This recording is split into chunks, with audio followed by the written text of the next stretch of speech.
running? Okay. Okay, I'll say.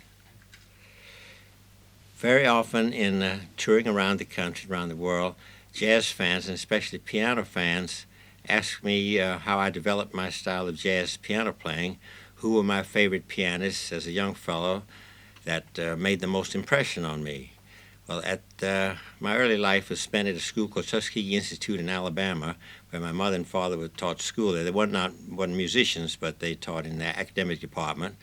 And we lived on campus, and there were no music stores in the area, so we depended, us local kids depended on the boarding students who came from the big cities where the music stores to hear our jazz records. So someone brought around records of Fats Waller, and then later on I heard records of Louis Armstrong's Hot Five featuring Earl Hines at the piano, and later on I met Art Tatum. So those three players, Fats Waller, Art Tatum, and Earl Hines, were the dominant influences in the development of my style of piano playing. So just to give you a little idea, I'll play a tune that I learned of Fats Waller's many, many years ago from this recording down at this school in Alabama. It's an original piece of Fats Waller's called Handful of Keys.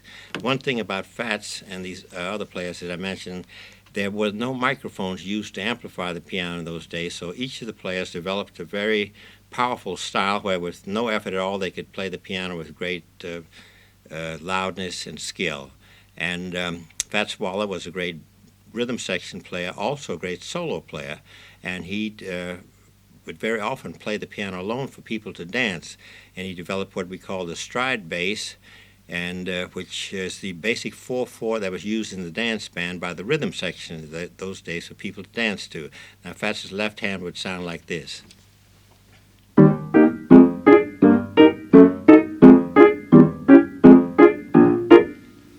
And he would play the stride bass, that's the stride bass, he would play that with his left hand, and then in his right hand he would play the various tunes or the little figurations, improvisations, and patterns.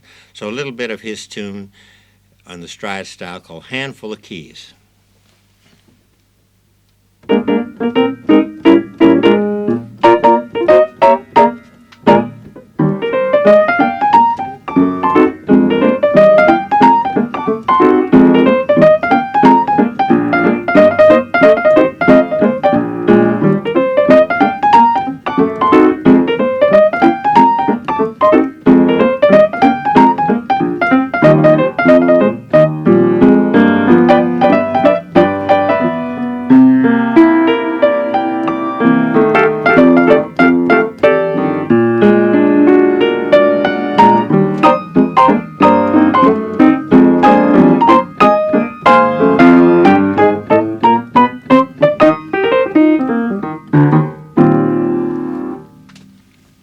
At that same time, Earl Hines had developed his style in Chicago and had met and played with Louis Armstrong after Louis Armstrong moved to Chicago. Earl Hines originally from Pittsburgh, and the two of them made some very famous recordings, the Louis Armstrong Hot Five featuring Hines.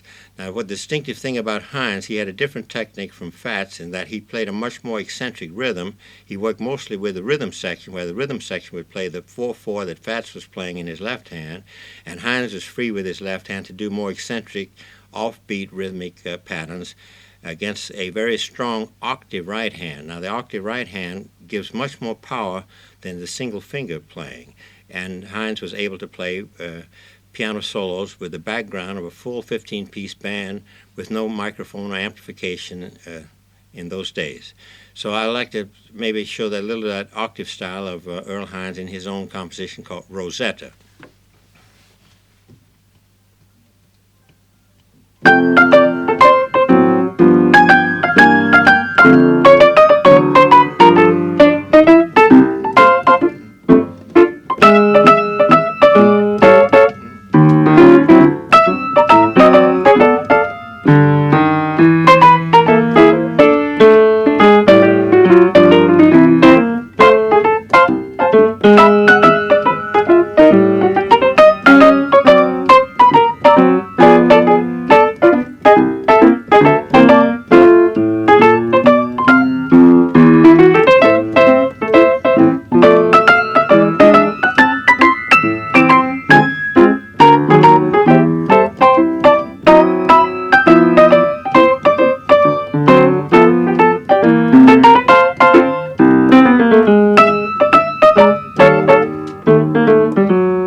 after I came north, I met Art Tatum, probably the greatest technician of all jazz up to today on the keyboard. Now, Art Tatum had not made any recordings, so I'd never heard of him at this school in Alabama, but I met him in Toledo, Ohio. I worked there for a while. That was his hometown. I was with him day and night for several months, and tremendously impressed with his style. Art was not a rhythm section player, didn't play for dancing. He was a solo jazz player, and he had the great gift of harmonic improvisation as well as melodic improvisation, and that was some of the great charm of his playing. But you could only play like that alone. With the rhythm section, the pianist is bound to play with the bass violin or the guitar. The other horns played the same harmonies, and no improvisation. But Tatum was a master of harmonic improvisation, so a little of his style in T for two.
There we got it? Yeah, I hope so.